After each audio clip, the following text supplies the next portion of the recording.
Macaulay, could I ask you to stand up for a second? Oh, all right.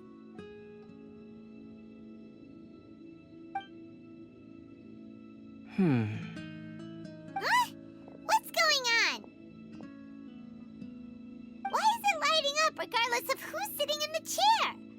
Didn't it say we have to answer all the questions correctly? It's pretty clear now, isn't it? We've just proven that there is no right answer for this prophecy. No right answer? But how could that be? Although the instructions had come from an old and enigmatic prophecy, it is in fact nothing like the ancient mechanism that we had all imagined it to be. I believe the lantern only serves as a simple signal. And to think, I never expected you to actually find this place. What? There's someone else here? We meet again, traveler. Hey! You're that Outlander we met the other day at Good Hunter! It's all thanks to you that I was able to find this place. Good thing that you were too preoccupied with the prophecy to notice someone tailing you from the shadows. Oh, is that so? Then, why do I spy yet another person following in your shadow? Wait, really? There's no need for pleasantries.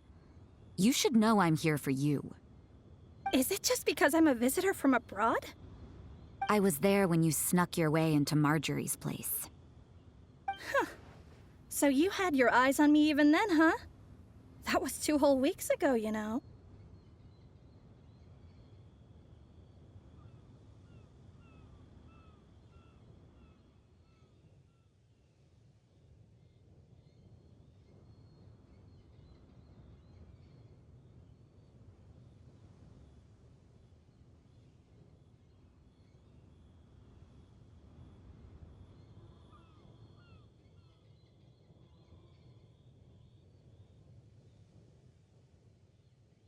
It's hard not to notice you when I'm on duty every day. All right. In that case, I'll admit it. I was the person who slipped this prophecy into the storybook. Huh? But why? Then, does that mean this wasn't a real prophecy after all? Don't worry. Even though you probably have plenty of reservations about me, you can be sure that the prophecy is genuine. In fact, many of you here today may have heard the code name of the one who left the prophecy to me. She hailed from an ancient assembly of powerful women, each of whom used a single letter to signify themselves. Who would have guessed?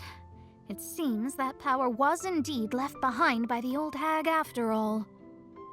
Ah, so you're B's student. It's an honor to meet you. I am Scarlet, the successor of Jay. Well, what are you talking about? It's a long story, but I'm not quite sure that I'm the best person to tell it. Since you've all spent so much time and energy trying to decipher this prophecy, you must also be very interested in the secret behind this lantern, no? The lantern has already been lit. Now then, please allow me to disturb your happy peace. Huh. Why did this little thing just light up? How strange. Hello? On the other side of the lantern. Can you hear me over there? Mom? Oh, I hear many youthful voices. Madam, I am Scarlet, the successor of Jay. Oh, since we've last gathered, Jay's successor has already become so reckless and bold. Unbelievable. Wait. Why are you talking just like the old hag? Old hag? Who would dare say that? Is that Mona?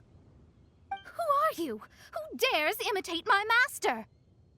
And what of imitation and mimicry? It has always been a fool's errand to mimic and learn from humanity. Aunt Alice, I'm here too. Mom, why are you trying to talk like other people?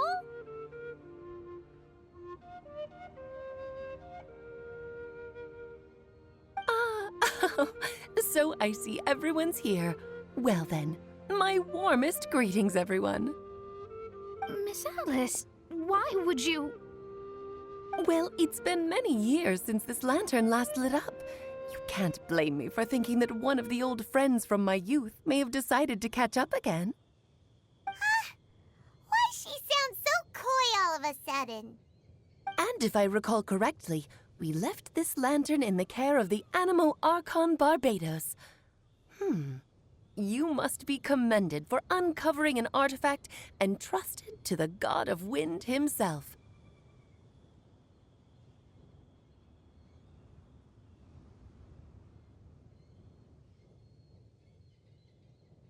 Tell me, are you sitting around my beloved tea party table? It's a really long table. Oh, so you are. I suppose this means even the Animo Archon has granted you entry to this place. Was all of this Scarlet's doing? Wait. Paimon's completely lost now. So what was this assembly you were talking about earlier?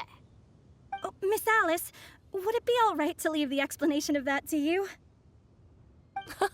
Well, you should be rewarded for making it all the way up here and activating the lantern. Now then, let me tell you a long and ancient story.